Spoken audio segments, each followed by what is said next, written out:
Today's episode is a podcast within a podcast. And if you want to find out what that means, you're just going to have to listen in. This is the Vacation Rental Success Podcast, keeping you up to date with news, views, information and resources on this rapidly changing short-term rental business.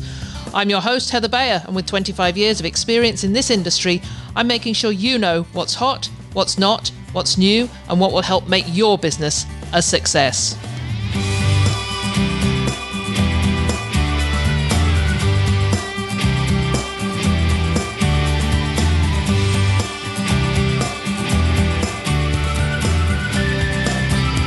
Well, hello and welcome to another episode of the Vacation Rental Success Podcast. This is your host, Heather Bayer, and as ever, I am super delighted to be back with you once again.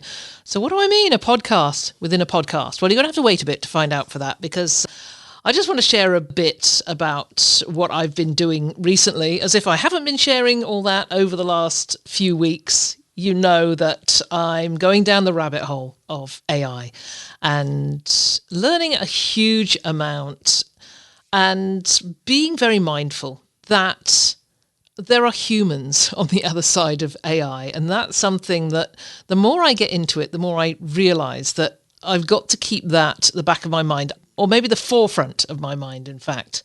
I go down these rabbit holes and get lost in creating assistants and agents and looking at different apps and websites all about AI.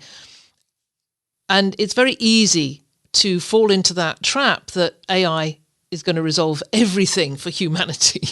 But in fact, it is not. It is more a helping hand to the humans. That's the way I'm seeing it now. But anyway, did you know there's a website called There's an AI for That? And it lists all of the apps that are currently out there. There are 36,734 apps on there at the time I am recording this. I just checked it this morning, which is a problem for me. I love my bright, shiny new things. Always been an early adopter of just about everything that comes out. I love to get in, get my hands dirty, just trying things out. And it can be a huge time waster. And even more so these days. I mean, it was a time waster 15 years ago when I was getting into new stuff that was only coming along every few months. And now there are new things coming along every single day. And I know if I let my BST, my bright, shiny things syndrome, get the best of me, I would not be doing anything else but just exploring bright, shiny new things. So I have to be very intentional, very focused. So I am. Basically, I've come down to around about 5 platforms that I use on a consistent basis. One is ChatGPT. I think that is probably the one I use 80% of my time. Then there is Claude from Anthropic. That's the one I tend to use if I'm creating content. And a little aside on that, when I create content, it is 80% me. I come up with the ideas, I come up with the stories. I don't allow AI to create my stories. They are all mine. But what I do with it then is take the outline and write it as I would a blog post. And you know, I've written over 1,500 blog posts in the last however many years since I started blogging. And I have a voice. It's for me, it's quite distinct. It's unique. I've uploaded a ton of my blog posts to a GPT to give it my brand, my tone, the way I write. And so when I have my outline now of something I'm going to post, I'll put it into ChatGPT and ask it to apply my voice to it, and it will create the blog. I take out any stuff that it makes up, I adjust it, I read it thoroughly afterwards, I edit it, I proofread it, and to all intents and purposes, I feel that it is still my own work. You know, I've allowed the AI to tidy it up a bit and make it look a bit better. So anyway, that's aside. So I'm using ChatGPT, I'm using Claude, I use Perplexity. Perplexity is sort of my Google now. I far prefer using Perplexity than I do Google. Occasionally I use Gemini when I'm in Gmail. Gemini is a Google product. And the fifth one that I wanted to mention, because I'm going to talk about a bit more about this one today, is NotebookLM, which is also a Google product. And I'm not going to say I use NotebookLM a lot because I don't do massive amount of research. But when I do, it is definitely the platform I go to. When I want the large language model to research just sources, I don't want it to make anything up. I don't want it to go out and do its own thing. I want to give it a certain set of sources and say, tell me what this all says when you put it all together. Give me summaries, give me briefing docs, give me a mind map, give me a podcast. So that's what I'm talking about right now, thinking of NotebookLM as a smart, interactive notebook, which is powered by AI. And the best thing is what I just mentioned, that it reads, it learns, and it responds based only on the content you give it. And that's, to me, is a big deal, because unlike most AI tools that pull from the entire internet, and as I said, they sometimes hallucinate, make things up, NotebookLM doesn't do this. It sticks strictly to your sources, which you've chosen. So when it gives you an answer, it's not guessing. It's actually referencing what you give it. And that makes it a real trust booster for many business owners who, like us, who need reliable insights and fast. So how you use it is to upload any content you want, and it could be content from your Google Drive, PDFs, industry reports, guest reviews, market research, your own listing copy, even competitor blogs, the things that you've gone out and found. NotebookLM then reads it, and then it creates a dynamic source-linked summary, a commentary, if you like. And then you can ask it questions, you can generate ideas, and you can even request full content drafts, and it's all rooted in your own material, which means it's not giving you generic answers. It's, in effect, tailoring its responses to your exact business context. So let me highlight a few of the features that I think makes it way more than a fancy chatbot. So first thing is briefing documents. Once you've got all your sources in there, it automatically creates short executive-style summaries of all the content you upload. So it's like AI prepping you for a meeting with a one-page cheat sheet. A new feature is the mind mapping tool, and I've always loved mind mapping. I used to do it just freehand with a lot of coloured pens. I just enjoyed mind mapping. And then about 15 years ago, I think they came out with some of the first mind mapping tools, and I just really enjoyed using them because it helps you connect ideas or plan a project. Certainly if you're planning a website or something, then mind mapping is just awesome.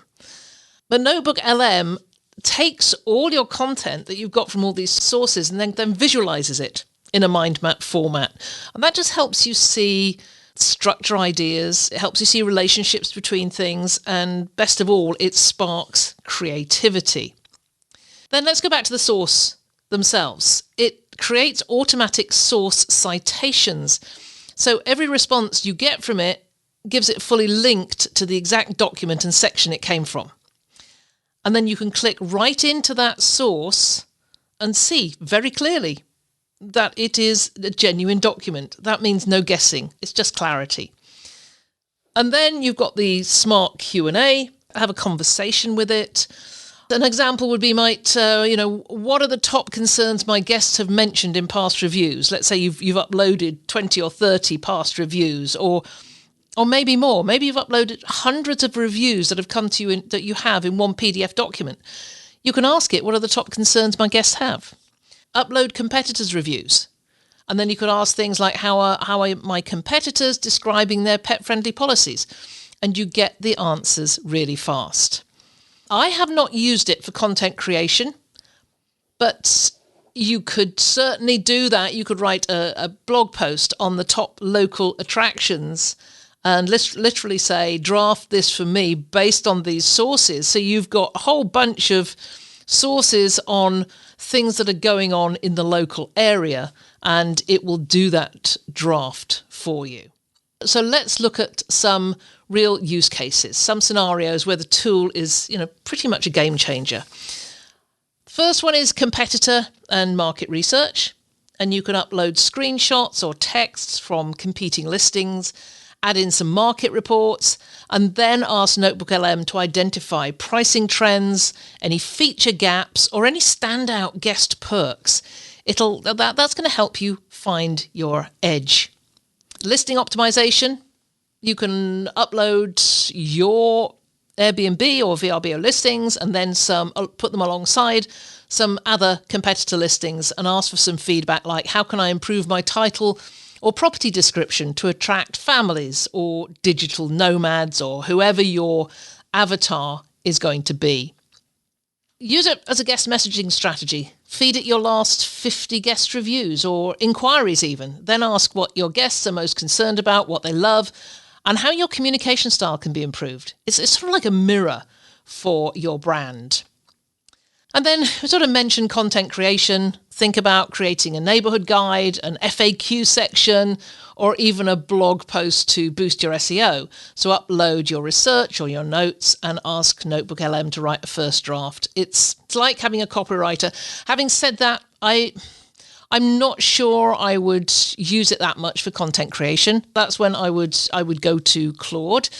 But you could pull in content from competitors and ask it to pull out what is the most, attractive style or what appears to be drawing in your particular avatar, your target market that you want to attract.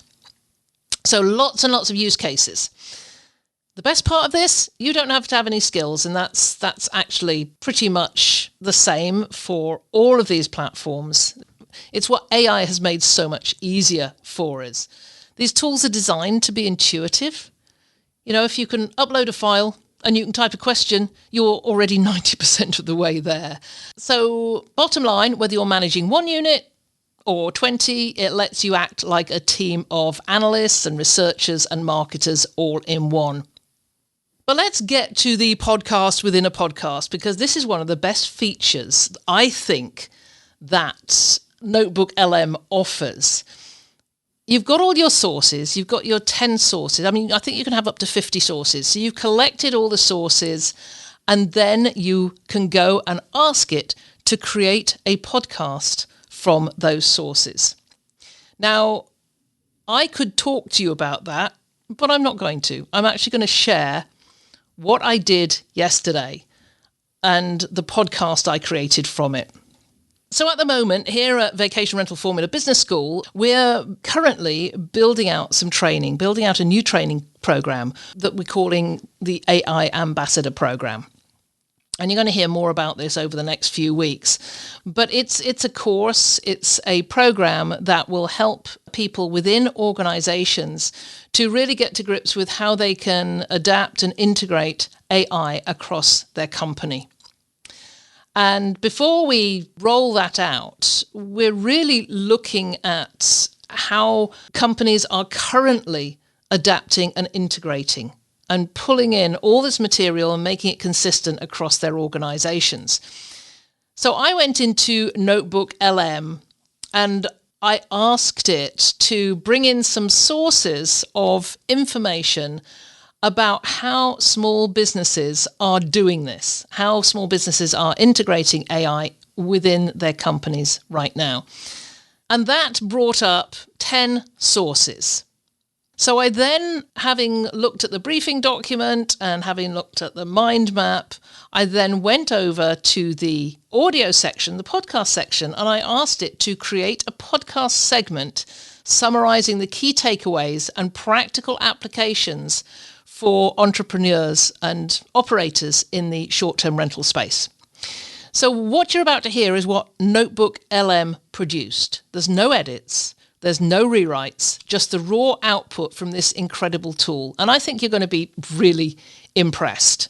Listen through it, because the material that it has produced from these sources, I think you're going to find really useful. And I'll get back to you when that section is finished.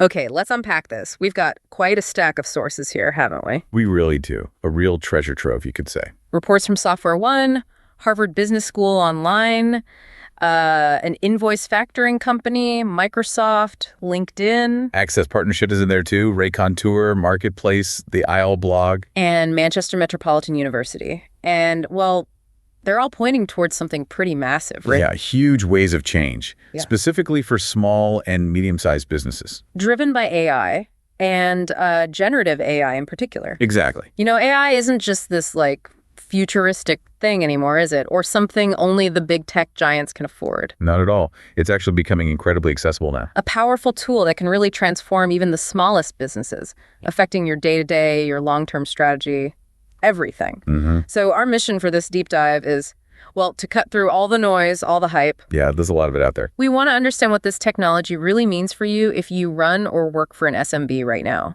What are the actual opportunities, the tangible benefits? And the pitfalls too, right? Let's be real about those. Absolutely. There are definitely challenges to navigate.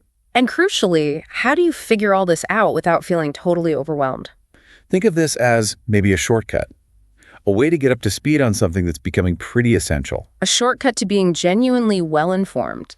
I like that. So what's fascinating, pulling from sources like Software One and the IIL blog, is this idea of AI as an equalizer. An equalizer? How so? Well, generative AI specifically is giving SMBs opportunities they just didn't have before.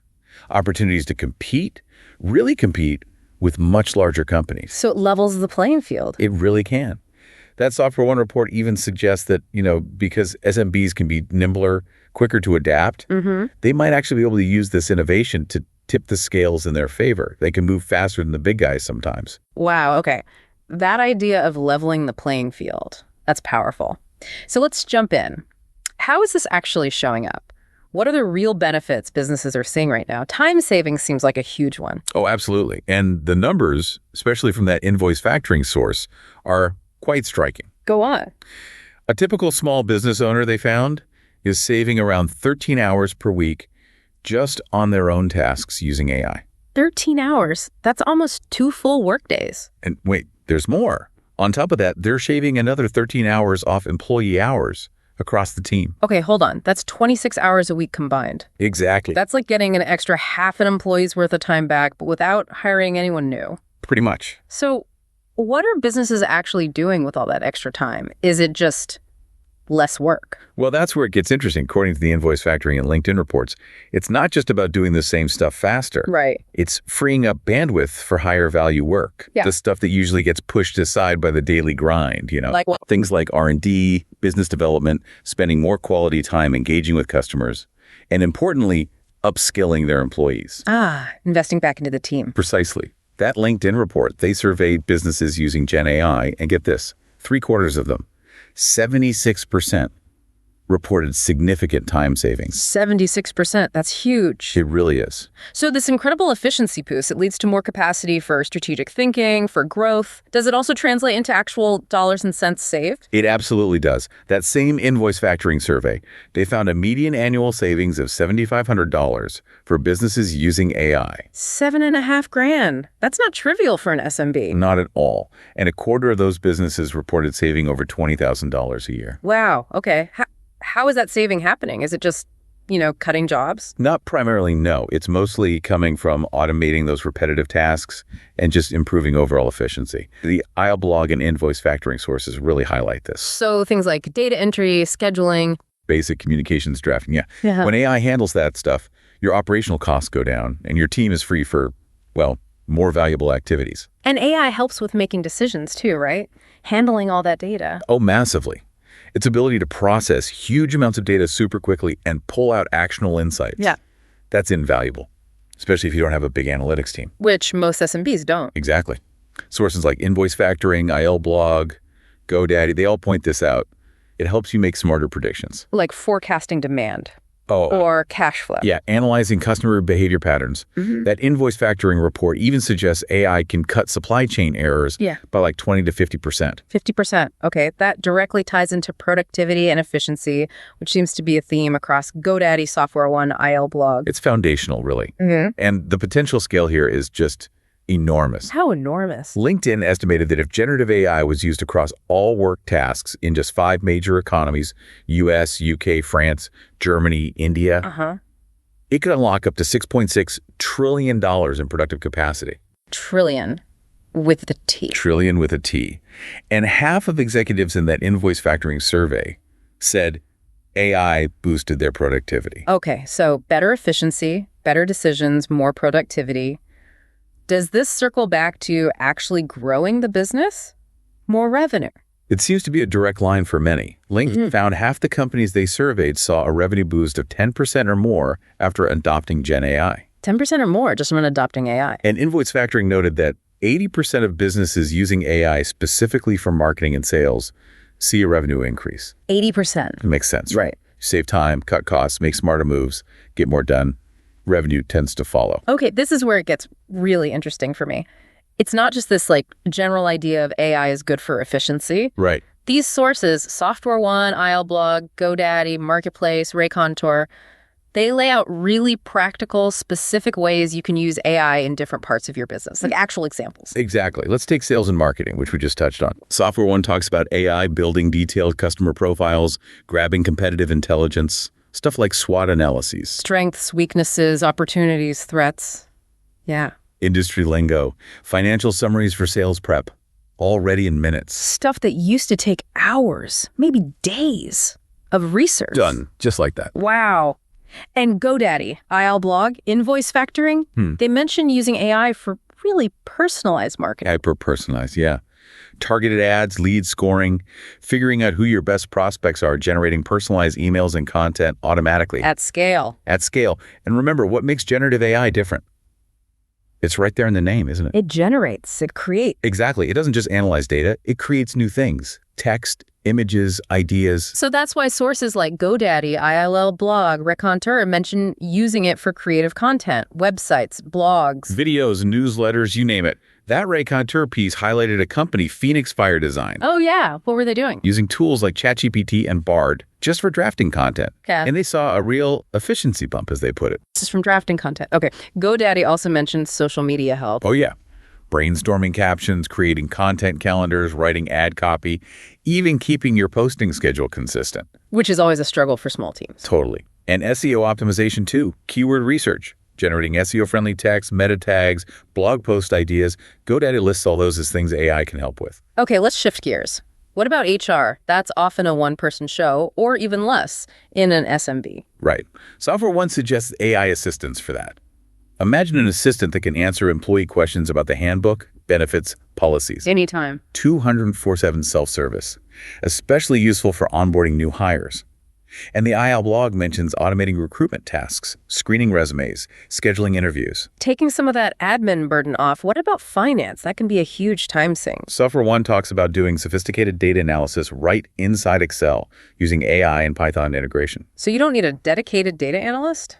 Exactly. Smaller teams can dig into cash flow, forecasting, budgeting, really powerful stuff. The ILblog adds automating basic bookkeeping, categorizing expenses, tracking income. Simple stuff, but it adds up. It really does. And that invoice factoring source even suggested, using invoice factoring itself to free up cash specifically to invest in these AI tools. Interesting angle. Okay. Operations and admin. Lots of repetitive tasks there. Huge potential. ILblog and invoice factoring mention automating scheduling, payment processes, supply chain management. Software One pointed to making meetings more efficient. Yeah, AI-generated summaries, action item tracking, even helping prep beforehand. Inventory management is another big one. Software One and Raconteur mention that. Predicting demand, maybe? Exactly. Analyzing patterns. Raconteur highlighted FC Beauty using predictive analytics, though they used external partners for it. Software One also mentioned drafting responses to RFPs or RFQs. Those big proposal documents? Yeah, AI can help get a first draft going. Yeah. And Raconteur featured Get Transfer, a company that developed its own AI for things like process automation and even automated software testing. Wow, building their own. Okay, customer service seems like a really natural fit too. Definitely. Enhanced customer experience is a key benefit mentioned by the ILblog. Chatbots, right. Like Antoinette Vanasek used in her insurance agency in that marketplace piece. Exactly. Handling common questions instantly. Right. GoDaddy and the ILblog also talk about AI helping craft personalized responses to inquiries or complaints. And GoDaddy noted AI can handle multiple customer interactions at the same time. Yes, which is a massive capacity boost for a small team. And that marketplace piece also mentioned Vanessa Jupe's company, Leva. Right. Using AI to personalize content and support for new mothers shows how it can enable really deep, specific connection. What about internal stuff, like company knowledge? Software One highlights that too, building these unified knowledge hubs. So employees can just ask questions and get answers based on company info. Pretty much. And the knowledge stays there, even if team members leave or the team grows. It's like building a searchable, intelligent company brain. That's cool. Now, this surprised me a bit. The LinkedIn report found more businesses use Gen AI for innovation and creativity than for automation. Yeah, 70% for innovation versus 60% for automation. So things like brainstorming, idea generation. Content creation beyond just text, design help, product development. The report suggests AI isn't just taking over tasks, it's freeing up people's time so they can be more creative. That's a really interesting flip. We also saw some other cool company examples in Raycontour and Marketplace. Get transfer using AI for driver bidding, right? Yeah, and Allcasting using it for virtual auditions and talent discovery. They even said it helped promote diversity by removing geographic limits. It's clear the applications are incredibly broad, really impactful. And as Raycontour emphasized, a lot of this can be surprisingly accessible, even if you're on a tight budget. Okay, so if the potential is so huge and accessible, why isn't every single SMB jumping on this right now? Ah, the million-dollar question. The sources definitely point out that adoption rates are lower for SMBs compared to the big guys. Challenges of AI implementation, Raycontour, LinkedIn, they all say this. Yeah, that challenges piece noted 31% of UK small businesses are still reluctant. There are real hurdles. So what are they? If you're running a small business, what are the things holding you back? Several sources map these out pretty clearly. Cost is definitely one that comes up a lot. Right, the initial investment in software, maybe hardware. Yeah. Ongoing costs. Maintenance, updates. Yeah. Yeah, and the perception that the really sophisticated stuff is just too expensive. That's from the challenges of AI and invoice factoring sources. But hang on. Didn't that invoice factoring report say the typical spend was only like $1,800 a year? That sounds pretty affordable. How does that square with cost being a major hurdle? That's a really important nuance. You're right, the invoice factoring source did find that $1,800 median spend. So it suggests that while custom AI builds or really high-end complex systems can be expensive, the challenges source mentioned ranges from $5K up to $50K plus. Okay. The entry point, especially with cloud-based generative AI platforms that have flexible subscriptions, can actually be quite low. So the perception of high cost is maybe a bigger barrier than the actual cost for many starter tools. Exactly. It might just be a lack of awareness about those more affordable entry points. The sticker shock of the high-end stuff scares people off before they see the cheaper options. Got it. Okay, next big one seems to be lack of technical expertise. Huge one. Challenges of AI, Raycontour, LinkedIn.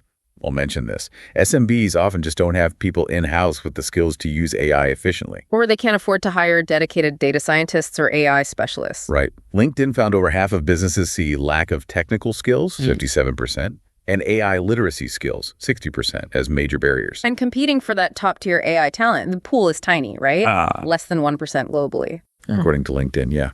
So it's much harder, much more expensive for an SMB to attract those people compared to a Google or a Microsoft. Okay, what about issues with the AI itself, like reliability, errors, bias? Yeah, the challenges of AI source brings that up. AI systems aren't perfect. They can make mistakes, especially if the data they were trained on was limited or flawed somehow. And bias is a big concern too, isn't it? Harvard Business School Online talks about algorithmic bias. It is. It happens when the training data unintentionally reflects existing societal biases. This can lead to unfair or discriminatory outcomes in things like hiring, or who gets access to certain resources. So how do you even deal with that? Well, the HBS source suggests things like making sure diverse groups of people are involved when you're collecting data or making decisions using AI, having open conversations about potential issues, regularly checking the systems for unintended consequences. Okay. Then there are data issues more broadly. Right. Limitations in the training data you have access to, or just the challenge of managing large amounts of data if you're generating it. And Harvard Business School added that weird point about keeping data you don't need actually being a security risk. Yeah, it sounds counterintuitive. Yeah. But the more data you hold onto, the bigger the target you are, and the more there is to potentially lose in a breach. So minimizing data storage to just what's essential is actually a good security practice. Speaking of security, cybersecurity risks are massive, right? Huge. These AI systems often handle your most sensitive information, customer data, financials, employee details. Making them prime targets. Exactly. HBS highlights threats like phishing, malware, ransomware, and they cited a really worrying stat. 85% of security leaders say recent attacks are now using AI themselves. Wow, AI fighting AI. So security can't be an afterthought. Absolutely foundational. HBS stresses clear data practices, communicating policies, strong security measures like multi-factor authentication, and training your team to spot threats. And privacy concerns go hand in hand with security, naturally. Collecting, storing, using data responsibly, preventing unauthorized access or misuse. HBS emphasizes transparency and strong data governance again, being clear about what you collect, why, and how you protect it. Then there's just a general lack of understanding, skepticism. Racontour and Marketplace mentioned that. Yeah, sometimes people are just unfamiliar or wary of new tech. Marketplace noted that getting past that often takes education and showing clear, practical benefits. And finally, compliance and IP. Keeping up with data protection laws. Which are always changing, as challenges of AI and HBS point out. And figuring out who owns AI-generated content, preventing IP theft. That's tricky. Definitely complex legal ground there. And we shouldn't forget the digital divide issue either. Right. HBS mentioned some industries like manufacturing or traditional retail might find it harder to leverage AI easily, risking falling behind. And LinkedIn pointed out the uneven impact on different workers and populations too. Which brings us right to the human element. This AI shift is profoundly changing the labor market, isn't it? LinkedIn really stressed that. It is. But it's crucial to understand it's not just about jobs disappearing. It's about jobs transforming. Exactly. And new ones being created. HBS used that ATM analogy. Oh yeah, ATMs displacing some tellers, but creating new jobs in manufacturing, maintenance, software, and shifting the teller role itself. Right. It's a historical parallel. While HBS cited a figure 85 million jobs could be displaced globally by 2025. Which sounds scary. It also noted 97 million new jobs requiring different skills are emerging alongside that. So a net gain, but requiring adaptation. And the demand for talent in these new AI-related areas is immense. LinkedIn found 63% of businesses using Gen AI actually plan to increase their headcount. Increase? Why? To drive the AI transition, meet new demand created by these tools, support new ways of working. Okay, so what skills are actually needed in this new landscape? The sources broke it down, right? First, the obvious one, AI technical skills. Yeah, the deep expertise to build and deploy AI. But like we said, that talent pool is less than 1% globally, according to LinkedIn. Hiring quadrupled in 8 years for those roles. Grew 30% faster than the supply.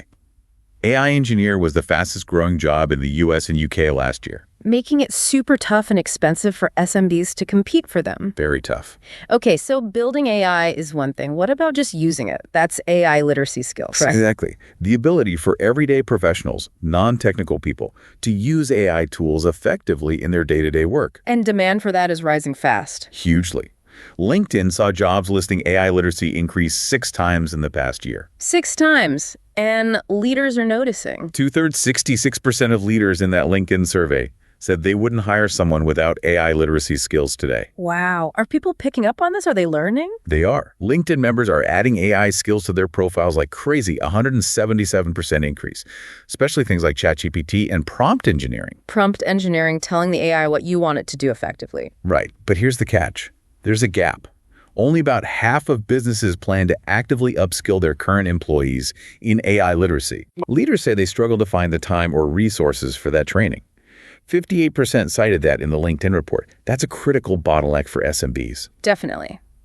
Okay, third skill category, people skills. Communication, leadership, critical thinking. These are becoming more valuable, not less, because they complement what AI can do. AI can't do these things. Right. These skills are growing in importance, even in tech roles. LinkedIn mentioned companies using AI coding tools like GitHub Copilot. They're actually hiring engineers with more non-programming skills now. Like project management, communication. Yeah, because the AI handles some routine coding, freeing up the humans for more complex collaboration and problem solving. HBS pointed out Gen AI can't replicate leading people, intuition, charisma, building real relationships. There's uniquely human things. Now, the sources also warn the impact won't be equal, right? Some jobs are more exposed. Yes, jobs where the core tasks are highly replicable by generative AI. LinkedIn gave examples like admin assistant, legal associate, librarian. And certain industries, too. Tech, media, finance. Professional services, yeah. Those are tasks often involve processing information or generating standard documents. And certain demographics were mentioned as more exposed. Women, younger workers, those with undergrad degrees. According to LinkedIn, yes. But it's really important to understand the why there. Okay. It's not saying these groups will lose jobs. It's about the types of skills currently concentrated in roles often held by these groups. Women, for instance, might be in roles with GAI replicable tasks. But LinkedIn also notes many possess strong people skills AI can't replicate, which are in high demand. So it's complex. Very. Young workers might be in entry-level roles with more automatable tasks and haven't had as much time to build those deep people skills yet. Undergrad degree holders might be in broader roles AI can assist with, compared to highly specialized graduate degree holders. But the key point, as LinkedIn stressed, is that exposure doesn't automatically mean displacement. Right. It means the way you work is likely to change. Success hinges on having the skills and support to adapt. Okay, so pulling it all together, what does this mean for you if you're listening and running a business? How can you actually overcome these hurdles and grab these opportunities? The sources offer some really practical strategies and point to support initiatives. Let's start with managing costs and just getting started. That invoice factoring source had tips, right? Yes. Number one, absolutely crucial. Start small, scale gradually. Don't try to boil the ocean. Exactly. Pick one specific pain point or one clear opportunity. Don't try to implement everything at once. And leverage free or low-cost tools first. Definitely. Free tiers of things like Canva, ChatGPT. Affordable plans for software you might already use, like QuickBooks or HubSpot. Those Gen AI platforms often have flexible subscriptions, making the entry point manageable. Use cloud solutions to avoid big hardware costs, like Google Workspace with its AI features. Good example, yeah. Avoids needing servers and heavy IT maintenance. Use pay-as-you-go models if you can, especially when testing things out. Focus on ROI first. Where will AI give you the biggest bang for your buck quickly? Often marketing and sales, as Invoice Factoring noted. Also, tap into free training from vendors. They mentioned the HubSpot library as an example. Lots of free learning material out there. Monitor your usage, adjust plans. Don't just set it and forget it. Right. And combine AI with tools you already have rather than ripping everything out. Look for AI add-ons for your CRM or accounting software. And if even those subscription costs feel like a stretch up front, that invoice factoring idea again. Yeah, unlock cash flow from your unpaid invoices to fund that initial AI investment. It's one financial tool to consider. Oh, okay. Practical steps for the tech and the budget. What about skilling up your team, preparing your workforce? Investing in employee training. Absolutely critical. IL Blog, LinkedIn, HBS, they all hammer this point. Upskilling and reskilling your current team. Often cheaper and easier than hiring new experts. And Software One suggested creating an environment where people feel safe to experiment, to play with these tools, to keep learning. Don't punish mistakes early on. How about dealing with those risks like bias? HBS had practical advice. Involve diverse team members in data collection and decision-making. Talk openly about how the AI is performing. Regularly review it. And for privacy and security. Clear, transparent data practices. Communicate policies. Strong security measures. Minimize the data you store. Train your people. Foster that diverse, inclusive environment when rolling out tech. And invest in training for roles that might be impacted most. Leadership has a big role too, doesn't it? Like those examples in Raconteur. Huge. Leaders need to communicate the why, address concerns, provide resources, and think through the implications. And governments. Policymakers. LinkedIn said they have a role too. A significant one. Targeted financial help grants, subsidies for SMB adoption. Funding training programs, improving digital infrastructure. Supporting nonprofits, reaching underserved communities. Investing in education all the way from schools to universities. Promoting skills-based hiring, which broadens the talent pool. Leveraging free online content, supporting human skills development. Tracking the impact of AI on jobs and making that data public. Launching public awareness campaigns. And those public-private partnerships sounded promising too, like the Mississippi AI Collaborative. Yeah, or the UK's AI Opportunities Plan. Germany's Hubs for Tomorrow giving free support to SMBs, the France Travail LinkedIn partnership, India's AI for All. These show support structures are actually being built. Okay, so let's try to wrap this up. To recap this deep dive, we've seen the immense, really tangible potential of AI for small and medium businesses. Incredible time and cost savings, yeah, leading to better decisions, boosted productivity, and actual revenue growth. And a huge range of practical uses: sales, marketing, HR, customer service, almost every part of the business. But we've also looked squarely at the challenges, real ones. Cost perception versus reality, the skills gap. Data issues, bias, cybersecurity risks, skepticism, compliance, and the impact on people. It's a lot to navigate. But it really seems from sources like the IL blog that strategically using AI, it's becoming a necessity, right? Not just a nice to have anymore. That seems to be the direction, yeah. Yeah. Staying competitive increasingly means figuring this out. So the key takeaway isn't just go buy some AI. Definitely not. It's strategic adoption. Start small, manage the cost smartly. And absolutely, crucially, invest in your people. Human skills, training, alongside the tech. It's about integrating AI into how your team works, how they learn, how they create value, that partnership. So for you listening right now, maybe think about this. What's the single most time-consuming, repetitive task you or your team does? How could AI potentially transform that? Or flip it around. Where could AI unlock totally new creative potential in your business? Yeah. Something you just don't have the bandwidth for today. Because the AI era, it feels like it's not just about the technology itself. No, it's about how we as people learn, adapt, and work with these intelligent tools, how we partner with them to create something new. A better workflow, a more creative idea, a stronger customer connection. That partnership between human intelligence and artificial intelligence. Yeah. That really seems to be where the greatest promise lies.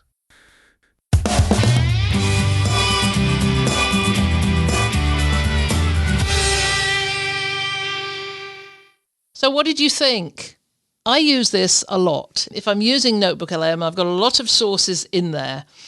I can just go across and ask it to create this podcast, or I ask it a question, create me a podcast segment on a specific part of what I'm looking for that I know will be in those sources. And then I can just download that and take it out and listen to it while I'm walking the dog. You know, it's just like listening to another podcast. So you can access NotebookLM right now. It's notebooklm.google.com, or just Google NotebookLM. It's completely free. I believe there is a paid version. I use it a lot and I have never had to pay for it.